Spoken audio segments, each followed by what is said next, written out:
When using wood glue to make furniture repairs, for example, if you have a split chair leg or a tabletop, anywhere you have a crack that you need to get glue into, how do you get the glue in there that coats both surfaces really evenly? Well, here's one trick. First, get the piece that's split. In this case, I just have this board that I'm going to be building a project with. Spread it open a little bit and put in the wood glue. Add it from the top, right there. You don't need too much. This glue is incredibly strong. And then we're going to use a piece of string. This is Mason's line, and we're going to use it as dental floss. In fact, you can actually use dental floss to work the glue through the joint. So you just go up and down. You want to make sure you go all the way down to the bottom. Don't worry about that excess glue. If you need to, you can always add more glue. That looks about right.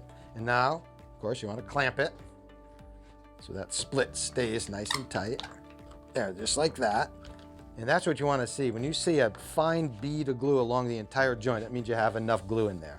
And there you go. Now just let that dry and it'll be good as new.